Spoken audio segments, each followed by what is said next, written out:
Stand and sing with us this morning.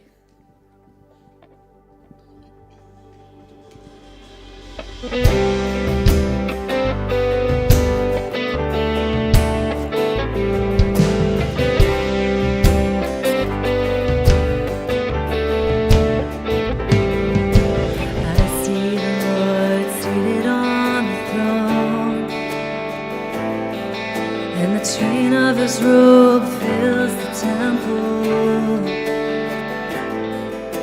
I see the Lord high and lifted up, and the angels surround him, bowing in reverence, singing, "Holy is the Lord our God. Holy is the Lord our God. The whole earth is filled with His glory."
Blessed is the one who does not walk in step with the wicked, or or stand in the way that sinners take, or sit in the company of mockers, but whose delight is in the law of the Lord, and who meditates on his law day and night.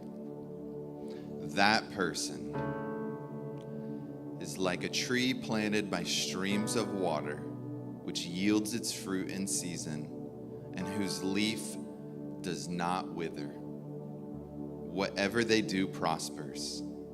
Not so the wicked. They are like chaff that the wind blows away. Therefore the wicked will not stand in the judgment, nor sinners in the assembly of the righteous. For the Lord watches over the way of the righteous, but the way of the wicked leads to destruction.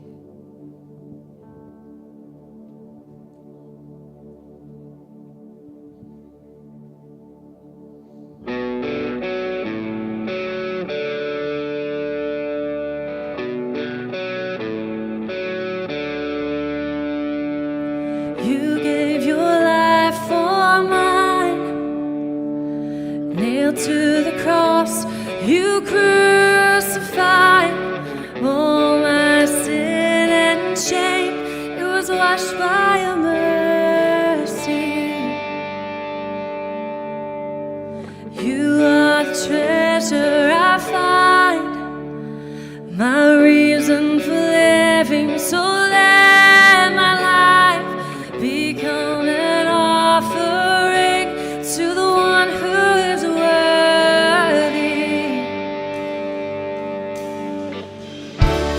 All praise to the Lord Most High. All praise to the one who saved my life. All praise to Jesus Christ, High King of heaven, my King forever.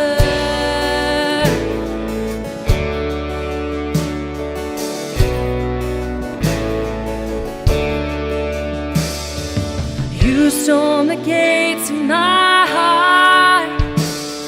The veil in between was torn apart. Now you hold the keys to the grave, 'cause you bring things to life. You roll stones away. All praise to the Lord Most High. All praise to the one who saved my life. All praise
heaven, my King forever. I lift my hands up, lay my whole life down. My whole life down is for you. I lift my hands up, lay my whole life down. My whole life down is for you. All praise to the Lord Most High. All praise to the one who saved my life. All praise to Jesus Christ, my King of heaven, my King forever.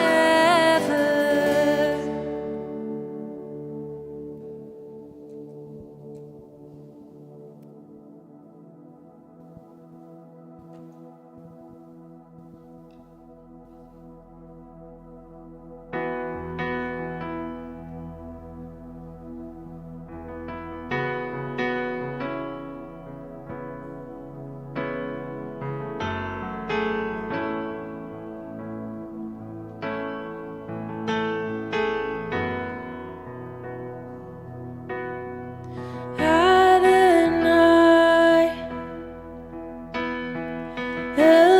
Elohim, great I am, lives in me. Shaddai, Prince of Peace, Emmanuel, here with me. Your name is great and greatly to be praised. Your name is great and greatly to be praised.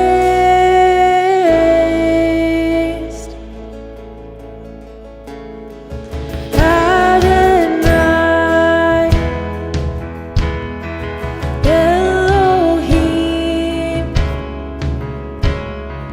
great I am, lives in me. El Shaddai, Prince of Peace, Emmanuel, here with me. Your name is great and greatly to be praised. Your name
Well, you guys can have a seat.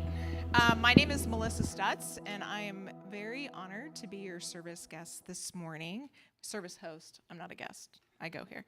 Our values here are to celebrate, serve, grow, and multiply.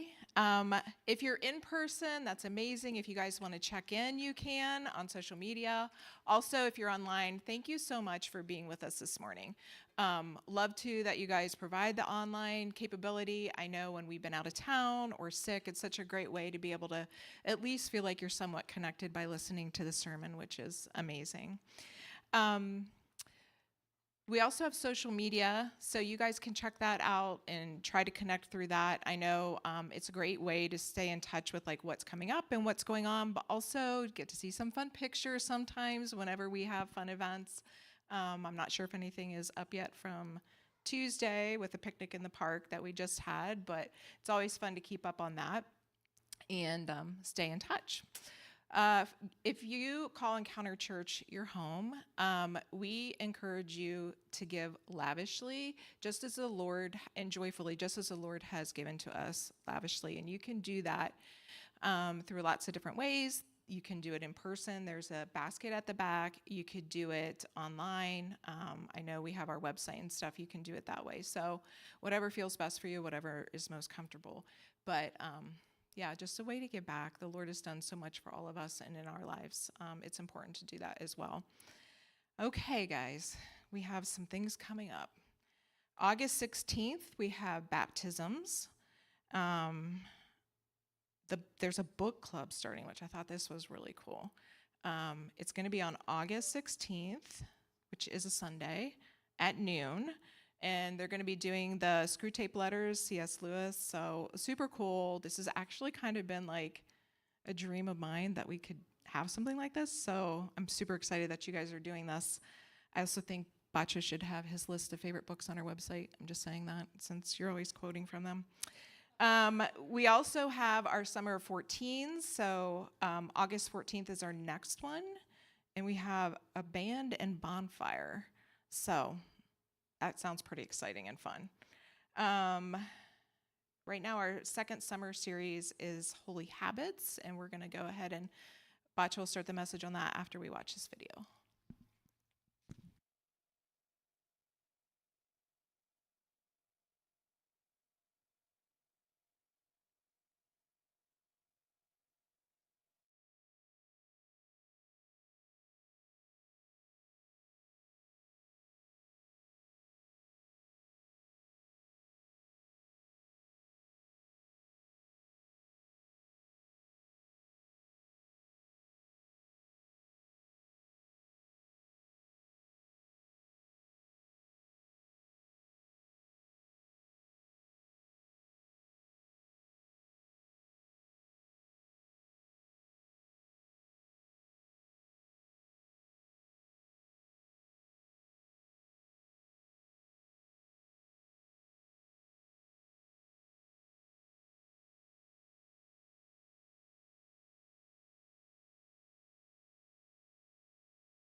Friends, welcome to Encounter Church, where we show you 30-year-old movies, and then you sit for 5 minutes and you try to think of how is this going to relate to the new series titled Holy Habits. If you're tuning in online, we couldn't show you this for copyright purposes, but you missed that iconic scene from Adam Sandler's Billy Madison. And if you haven't watched it, you've had 3 decades, so sorry for spoilers. But it's as deep as Adam Sandler movie will ever go. But Billy is in a place where he's grown up in a very wealthy home, and but his dad is not so sure about his business acumen, if you will, and to prove to his dad that he is able to run the company, he goes back to school. And he goes through every class at a rapid pace. And of course, I mean, Adam Sandler is like the iconic 1990s party boy and like good looking, easy on the eyes, chill. Like this is the essence of coolness in the 1990s, if you will. And but of course, all the kids fall in love with him. And to the point where whatever Billy does, everybody embraces this as being cool. And even to lead you to think such unbelievable things as, peeing your pants being the coolest thing that you could do. And why am I showing you this when we talk about holy habits? Well, the reason is that for a long time, we have grown up and been in the evangelical circles where when we've talked about how we are shaped as followers of Jesus is top down, is through information. In many ways, as the long shadow of enlightenment has placed its claws on us, in a sense that the change happens through the changing of our brains, that essentially conceiving human beings, as Jamie Smith would describe, brains on a stick. And the realization that we're waking up in evangelical circles, at least by now, is that we are not formed by more information, but rather we are transformed by what James Wilder referred to as attachment love. That we are transformed in relationships. You see, the reason why these little kids would consider something as peeing your pants as a cool one is because of the attachment bond that forms between them and Billy Madison. And that is what starts to transform them. Jim Wilder puts it this way. He says, Western Christianity has long taught us that we are changed by what we believe and what we choose. That is, by human will responding to God. Attachment to God would functionally replace the will as the mechanism for salvation and transformation. The brain functions that determine our character are the most profoundly shaped by who we love. Changing character, as far as the brain is concerned, means attaching in new and better ways. In other words, the love that helps the brain learn better character is attachment love. And this is not something that Jim Wilder just stumbled upon. When you look at it, it's all over the scriptures. Remember that moment at the end of the Gospel of John, when after Peter had betrayed Jesus 3 times, resurrected Jesus makes Peter a meal, and then as they're taking a little stroll by the sea, he says this. And when they finished eating, Jesus said to Simon Peter, Simon, son of John, do you love me more than these? Yes, Lord, he said, you know that I love you. And Jesus said, feed my lambs. Notice what Jesus does not ask Peter. He doesn't ask him like, hey, Peter, have you looked over that position-focused paper that I provided for you about the transformational mechanisms within the salvific action of the premillennial eschatology? No. He says, do you love me? And essentially what Jesus is called to Peter is that has my love for you and your experience of that love, has that transformed you yet, Peter? Has that changed you from inside out that now you want to live life radically differently from the way you lived before? And this is what this new series, this summer series, that for next 8 weeks, we're going to be marinating in this. We're going to be marinating in this whole idea of holy habits, or sometimes in some Christian circles, we refer to them as spiritual disciplines. But it's the way of being as a follower of Jesus that we're going to be asking questions like, why do we do some of these things? What is the point of showing up to church on Sundays? And this is Mike Adelman texting me right from Guatemala that they have arrived safely. So in case you missed it, now you know.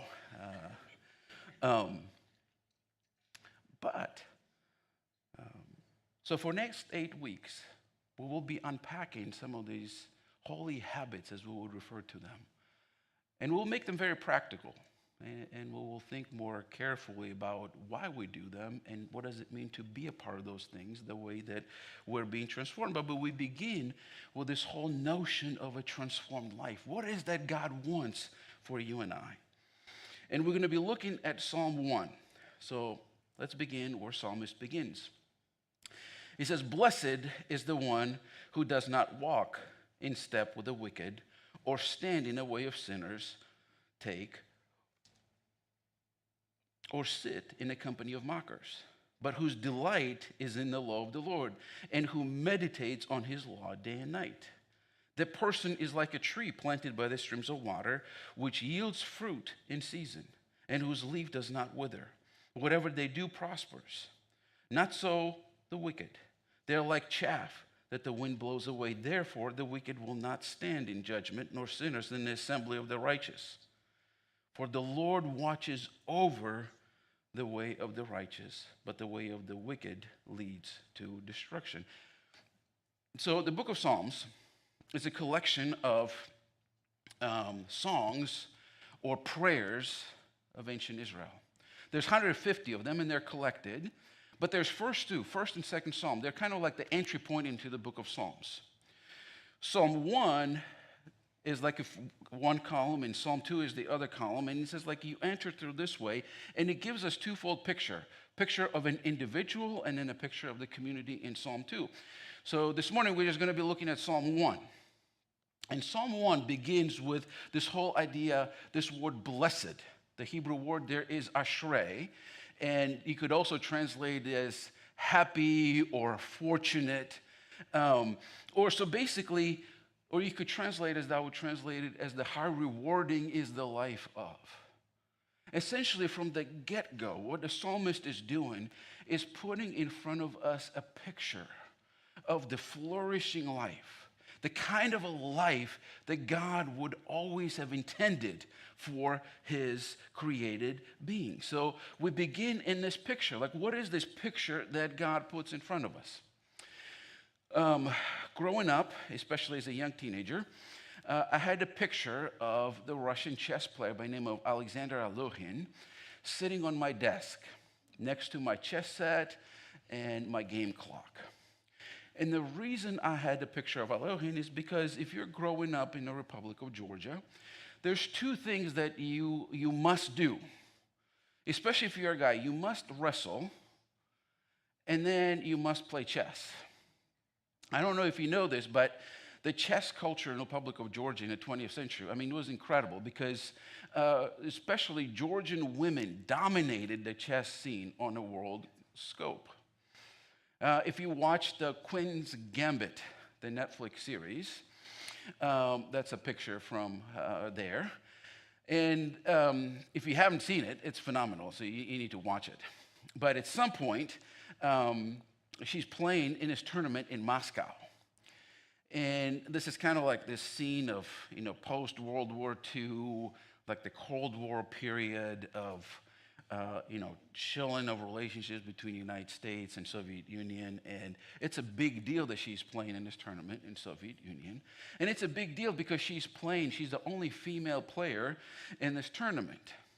And at one point, as they're kind of giving us the panorama of this massive mahogany wood-clad room with lots of chess tables, you could hear the narrator saying, is that Russians have great female chess players as well. For example, Nona Gaprindashvili, that's her picture over there. But the narrator says, but she's never played against men. In real life, Nona Gaprindashvili, who happens to be one of my distant relatives, who happens to be a world champion, who dominated the chess scene for about 25 years, she sued Netflix for $10 million. And as that little headline says, outside the court they settled. And from what we've heard, as what the family has heard, they settled for $5 million, which I'm sure she was glad that her name was publicly defamed for $5 million. I'm sure she didn't mind that. But So you see, like you have all these phenomenal chess players coming through. It's a culture like you have to play. So the picture above is a picture of a guy who would then become my coach. He's there with Nona Gaprindashvili right there when they were young. But ever since I remember myself, I would play chess. I probably started playing chess before I started walking. And then I would play chess. I was a part of this chess club. And then, because if you want to play on a serious level, you have to start really early. But then at the age of 11, I quit. I was done with chess. And for about 3 years, I didn't touch the board at all. But then something clicked, and I decided, and I was close to 14 years old, and I decided to go back to my chess club and decided to play. But it was just more of a kind of like recreational thing for me. I would play speed chess, I would play different like 2 chessboard games, and just kind of a goofing off here and there.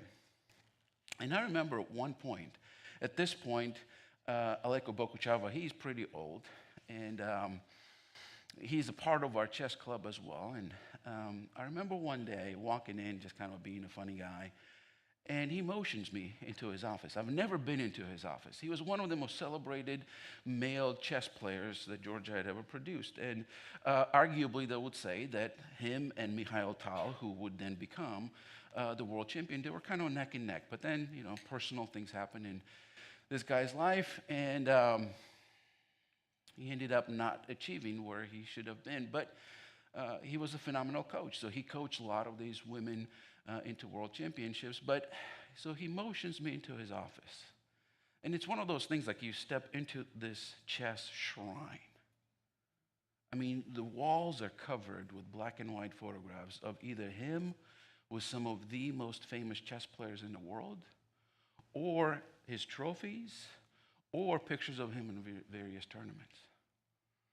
And he's kind of sitting at the table. He's a chain smoker, so he's smoking a cigarette after cigarette, and he kind of looks at me. And he says, "Akrasa ketep." In Georgian means, "What are you doing here?" And essentially, then he asked me a question to stop me in my tracks. He said, "Do you want to keep playing chess, or do you want to become a chess player? Do you just want to participate in this activity of playing chess? Or do you want chess to shape the identity of who you are?" He's like, "Yeah, you can keep showing up here. You can play these speed chess games, and you can, make fun of the little ones that are still learning how to play chess. Or you could, if you want, become the actual chess player." And that set me on a whole new trajectory. He handed me different biographies, and I started reading biographies. Alexander Alekhin was the guy that started to stand out. I loved the story of his life. I loved his style of play. We would go over his games, and he would show me the kinds of things he was doing. And then he handed me a book by Nimtsovich called My System, which everybody knew. It was written by a guy named Nimtsovich, but it actually was pretty much copying everything that Alekhin had ever done. I started to try to dress like him. I got myself this little old Soviet trench coat, and I quickly gave up on it because all my friends started making fun of me. But I tried to part my hair to the side, and I tried to. And then 2 years later, what you have over there is a picture of our chess palace. There was a city tournament, and the last game, I'm playing against this guy named Markovich. And I have a slight advantage in that match. And he knows I have an advantage. I know I have an advantage. Everybody knows I have an advantage. But we also know that Markovich is a much better chess player than me. He knows that. I know that. Everybody knows that. Everybody knows that the reason why we're in this situation, we're in neck and neck, is because he made a blunder several games before. A blunder that he typically wouldn't make, and from there on, he would go on and become one of the celebrated chess players. But on that day, he knows that this is slipping away from him, and he offers me a draw. I know I have an advantage. He knows I have an advantage. Everybody in the room knows they have an advantage, but I chickened out. And I say yes. Because in that moment, it guarantees me that I will be the city champion. But he has one more game to play. If he wins that game, we share the city championship. For about 24 hours, I was the solo city champion. And you see like a little outside that building, you see the little chess flooring. Before every match, I would stand in the middle of that and just kind of pace the middle of the chess set and just think about the game. And I remember after I found out that I was a city champion, standing in the middle of the chess set, first thanking Alexander Luhin, but then saying to myself, I am a chess player. This is who I have become. Robert Mahone puts it this way. He says, spiritual formation is a process of being formed in the image of Christ for the sake of others. It is not just a participation in the activities of Jesus, but rather being formed and shaped and taking on the identity of the one who follows themselves after Jesus. And as the psalm unfolds in front of us, as it gives us this picture of the blessed life, he's going to say there's two paths that you can take. Essentially, one path is the path of destruction, and this will imply if you want to become the kind of person that God always intends you to be, you have to say no. But then he says there is another path. And it's a path of the intentional of saying yes. On the one hand, he gives us this picture of dry chaff. He says, the one who does not walk in the step of the wicked, or stand in the way of sinners, or sinners take, or sit in the company of mockers. They're like chaff that the wind blows away. You see, first of all, the psalmist tells us there's certain things that we need to say no to. The way our poetry works is it rhymes words. The way Hebrew poetry works, it rhymes thoughts. So what we have here is what the scholars would refer to as the progressive parallelism. Did you see how it begins? It begins with walking, and then it transitions into standing, and finally it leads to sitting. He says, say no to walking with the wicked. When we think of the word wicked, we think of either, Broadway show, or you're thinking of something that is morally aberrant. In the Old Testament, wicked is someone who says there is no God. So what psalmist is saying, if we embark on the path, if we embark on walking alongside of the kind of a life that says there is no God, that I could make sense of my existence apart from God, he said eventually what it will lead to is that you will stand in the company of sinners. Again, sinner in Hebrew, the word hatat, sin means to miss the mark. It's something like you have a bullseye and you miss the bullseye, that's hatat. It's being at the wrong place at the wrong time, imbibing the wrong information and being shaped and transformed in the wrong ways of being. Because eventually, he says, it would lead to you sitting in a company of scoffers. Sitting, this is when you end up, you unpack your bags, and this is what becomes your home. Here's an interesting thing. Robert Mahone says everyone is in a process of spiritual formation. Every thought we hold, every decision we make, every action we take, every relationship we enter into, all these things, little by little, are shaping us into some kind of being. We're being shaped into either the wholeness of the image of Christ or a horribly destructive caricature of that image. We'll become either agents of God's healing and liberating grace or carriers of the sickness of the world. Did you hear the phrase that everyone is in a process of spiritual formation? You don't need to do anything. You will be formed into some kind of a being.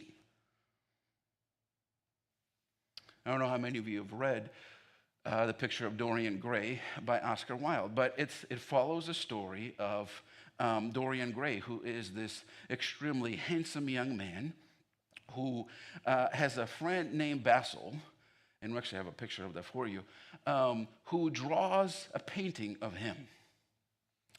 And it's a stunning painting, but while the painting is being just unveiled and discussed, Basil's friend, Lord Wootton, is there, and he charms Dorian with his philosophical thinking about hedonism and how young age should be given over to indulging into our desires and living life to the fullest because this young age is so fleeting, which Dorian Gray responds by saying he wishes that he remained young and this painting aged.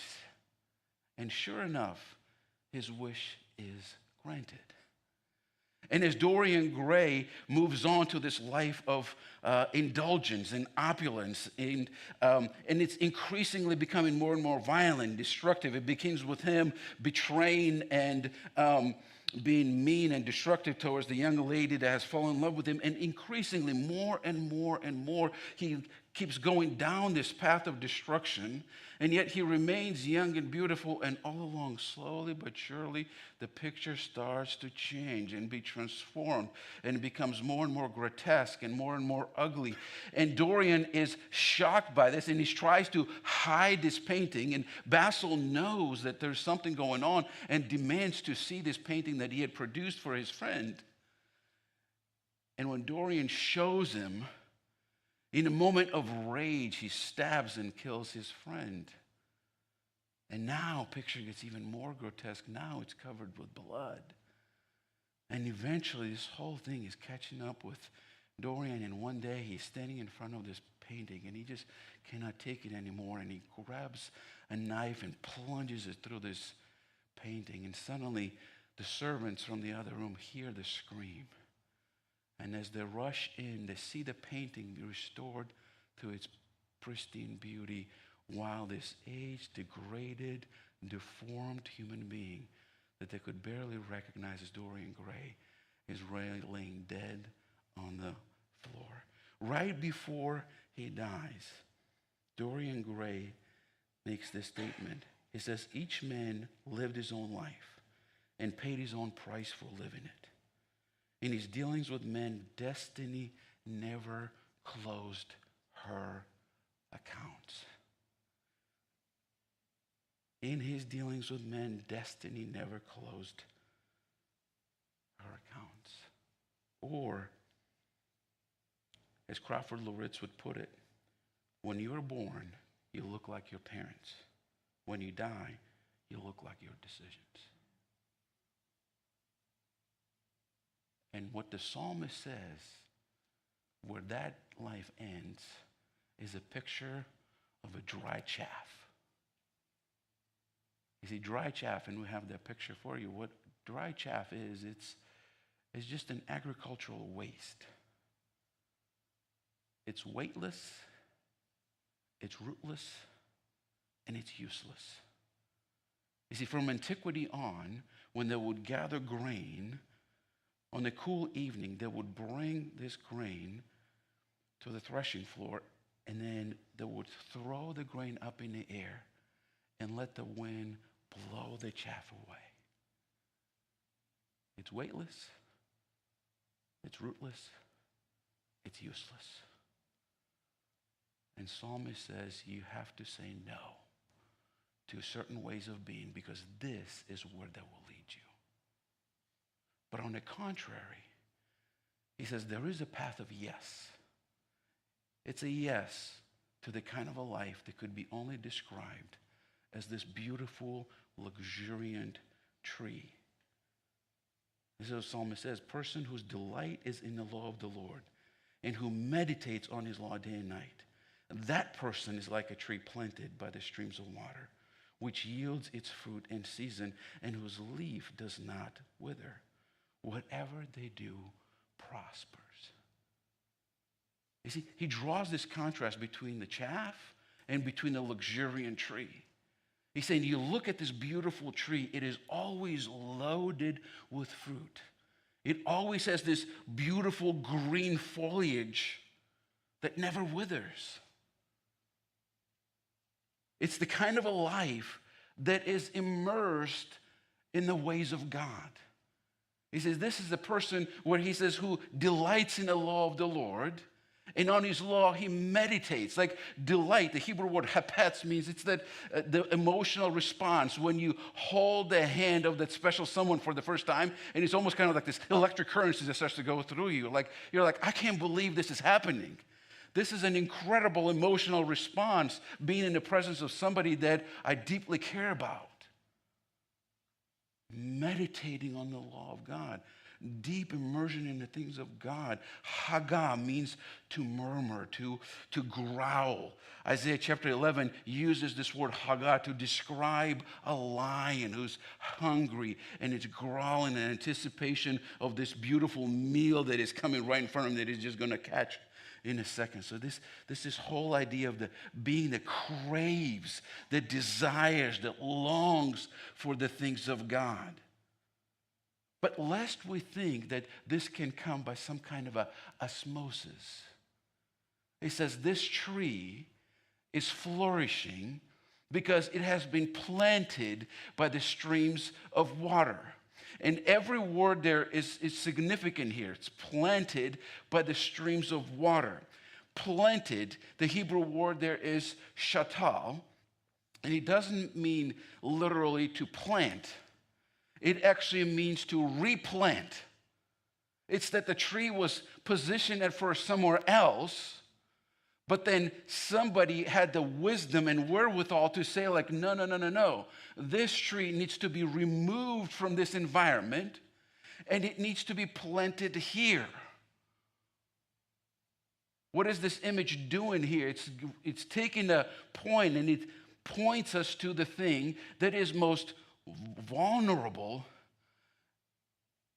and most weak about the tree. Its roots. What do the roots need the most? They need water. So you see, this tree needs to be taken in an environment where the most vulnerable, weak, broken, tender parts of it are exposed to what is most life-giving to it.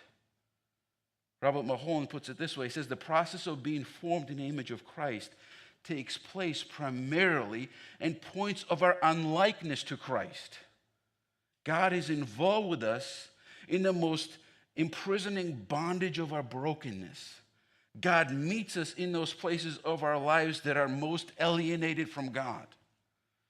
You see, most often when we think about being in the church, when we think about being involved in a Christian community, we think we need to put our best foot forward. We need to be most happy and clappy and all put together. We have the shiny Bibles with us. When we clap, we sing loudly. What Mulholland is saying is that where God shows up most personally, most deeply, and most transformatively is in those areas of your life that we're most ashamed of, that we're most vulnerable about. The areas that we want to hide the most. And Jesus says, that's where I want to go. Because that is where I'm going to do most significant, transformative work in your life. And that, friends, is not happening by osmosis. There is an intentionality and thoughtfulness to it. It's a tree that has been taken from one environment and it's been replanted.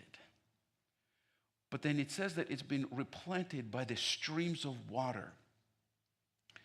The word peleg is not a reference to natural spring, but it is a reference to an artificial canals or artificial irrigation systems that somebody has put in place. So this picture of the luxuriant tree, this picture of the flourishing Christian life does not happen by happenstance. But it requires thought and diligence. Robert Mulholland puts it this way. He says, spiritual disciplines are the acts of releasing ourselves in a consistent manner to God, opening those doors in a regular way to allow God's transforming work in our lives. Essentially, for next 8 weeks, we're going to be talking about these holy habits that will intentionally open us up to the transformative work of God in our lives. It's an invitation for us not just to take on, when we talk about these holy habits, not just to take on the information in our heads, but to allow these holy habits to point us in the direction of God with this profound longing and desire to be transformed into the image of Jesus. And then to start taking practical steps of implementing some of these holy habits in our lives, not as a means of saving us, but as a means of opening ourselves up to the transformative work of Jesus in our lives. You see, Georgia is a tiny country. That's about 3 to 4 million people. And in the midst of this tiny country sits a gentleman who is on Forbes' billionaire list. His name is Bidzina Ivanishvili. Bidzina made all of his wealth during the downfall of Soviet Union in auto industry in Russia. And then he came back to his home country of Georgia. And at first, he lived a very quiet life. He went back to this village where he was originally from, and he rebuilt this entire village, building for everybody in that village a Swiss-looking chalet. He put a Western-type hospital that only people who lived in his village could use. He pays all the electric and water and all the bills for the whole village. And for a while, he was kind of laying low. When he first started to make public appearances is when the news reported that he's been spending hundreds of thousands of dollars buying up these trees in Georgia that were hundreds of years old. Even the picture appeared in the newspaper of one of his trees being transported by a tanker. In the interview, they asked him, "What exactly are you doing with these trees?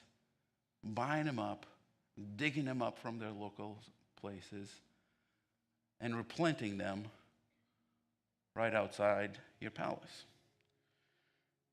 And he smiled, and he gave him a quote from the 17th century obscure Jesuit novelist. It says, "The heart of the Father is the marvel of nature." His son Bera has the rare medical disease that could result in severe lung issues that could lead to long-term death. So he's been using his wealth to build what he calls a dendropark. Park full of these hundreds of year-old trees because he deeply cared about his son and about his well-being. You see, we will be remiss if we didn't notice the most significant part or line in this verse. A line that tells us that the Lord watches over the ways of the righteous. The word watches over is the Hebrew word yada. Yada means to know. But it is not the kind of a knowing that's in the head. It's a kind of a knowing that is between a parent and a child. It's a kind of a knowing that is between spouses. It's a kind of a knowing that's between friends. It's that deep personal knowledge. I see you, and even before you say anything, I know what you're thinking because I yada you. I know you. I don't just know things about you, but I know you intimately, personally. I know what makes you tick. I know what makes your heart beat. this is what God is saying. I've fashioned you. I've created you. I know you. And I can take you down the path of the flourishing life. The kind of a life that I have always intended for you. And the only thing you need to do is to open yourself up to that. Or as Thomas Lewis puts it, he says, in a relationship, one mind revises the other. One heart changes the partner. This is limbic revision. The power to remodel the emotional parts of the people we love. Who we are and who we become depends in part on whom we love. So friends, just the way resurrected Jesus looks at Peter, and he doesn't ask him to pass the test on a quiz, but rather he says, do you love me? Friends, this morning, the same question stands in front of you and I. If the lights are dimmed and it's just you and the Lord, he looks at you and says, do you love me? What is your response? Because friends, when we come into this space, we come into this space for this specific moment where we call it communion, but this moment that becomes a weekly reminder for you and I that cross is the ultimate expression of God's profound love for you and I. Jesus' body was broken on the cross for you and I. His blood was shed for you and I. This is a reminder that you and I are profoundly loved by the one who has his designs on your and my life. And his weekly question for you and I is, how are you going to respond to that? As we prepare our hearts for communion, it's always a reminder, there's going to be 2 stations up here. Communion table is going to be open for anyone who has bent the knees of their heart before Jesus. But the invitation is to come to communion table having prepared ourselves well. As a preparation, I want us to listen to these final words by Robert Mulholland and then ponder 2 questions. And the quote is this. He says, our cross is the point of our unlikeness to the image of Christ, where we must die to self in order to be raised by God into wholeness of life in the image of Christ right there at that point. So the process of being formed in the image of Christ takes place at the point of our unlikeness to Christ. Do you guys hear that? Our cross is the point of our unlikeness to the image of Christ. The areas of our lives that are not aligned with Christ, the areas where we most unlike Jesus, are the areas that are our cross. And that's what we pick up. We pick up our brokenness, we pick up our sinfulness, we pick up our distancing, our apathy towards God, and we bring that before Jesus. So the questions, 2 questions that I have for us to ponder as we get ready for communion are this. Why am I here? Do I want to be in the crowd that observes Jesus, or do I want to become a disciple of Jesus? And second, where in my life right now do I feel the sharpest unlikeness to Christ? A habit, reaction, or fear that keeps surfacing no matter how much I try to manage it on my own. What would it look like to actually die to that thing rather than just suppress it? Let me pray. And as we transition to prayer, friends, a reminder that there is going to be a prayer station in the back here. And it doesn't matter whether it's something big that's happening in your life or there's something small. If you feel this need to have somebody a fellow follower of Jesus, carried the burden with you this morning, we invite you to step in and we'll pray with you. Gracious Lord Jesus, thank you for this morning. Thank you for your life, your death, your resurrection. Thank you that you have laid before us this path of this luxuriant tree.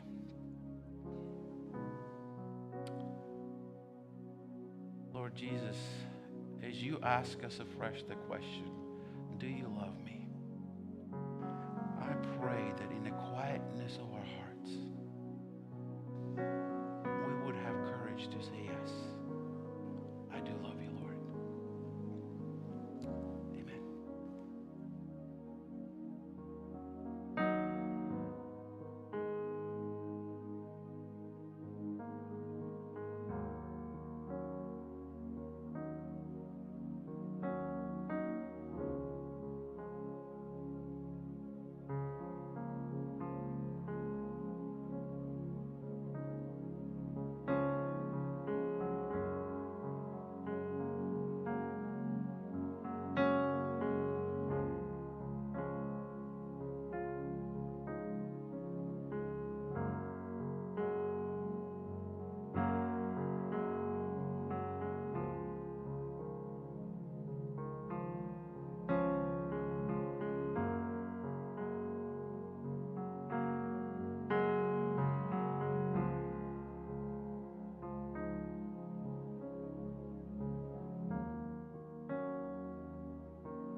As we transition back into a time of worship, please feel free to stay seated as you think on these questions, and then stand and join us whenever you're ready.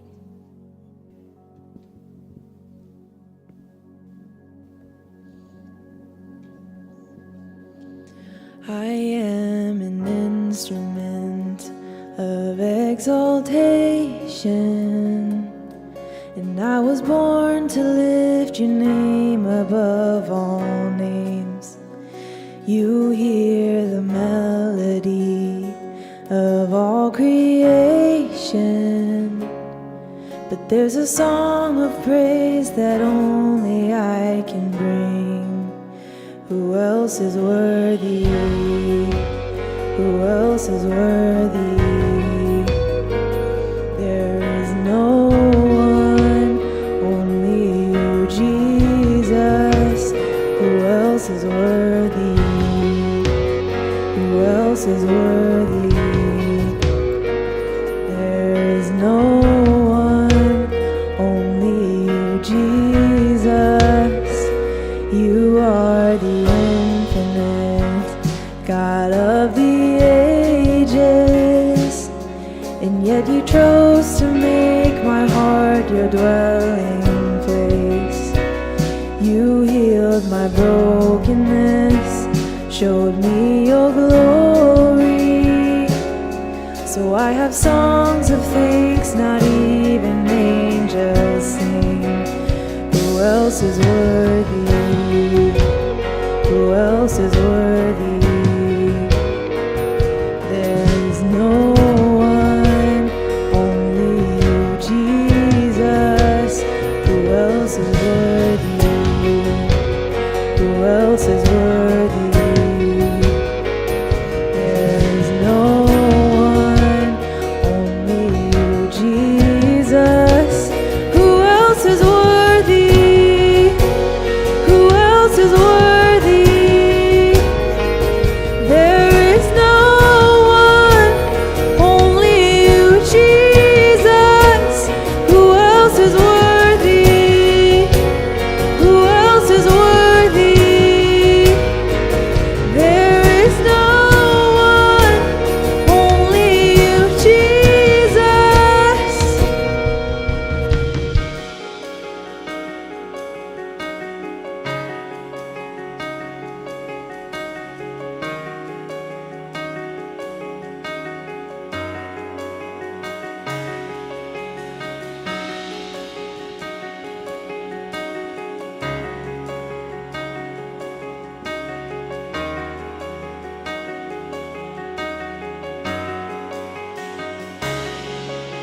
Lamb of God, anointed one, who was and is to come, seated on the throne above. Holy, holy, righteous one who shed his blood. You prove to us the Father's love. Jesus Christ, be lifted up. Holy, holy, Lamb of God, anointed one, who was and is to come, seated on the throne above. Holy, holy, righteous one who shed his blood. You prove to us the Father's love. Jesus Christ, be lifted up. Who else is worthy? Who else is worthy? There is no one, only you, Jesus. Who else is worthy? Who else is worthy? There is no one, only you, Jesus. There is no one, only you, Jesus. There is no one, only you, Jesus. Who else is worthy? Who else is worthy? There is no one, only you, Jesus. Who else is worthy? Who else is worthy? There is no one, only you, Jesus. There is no one, only you,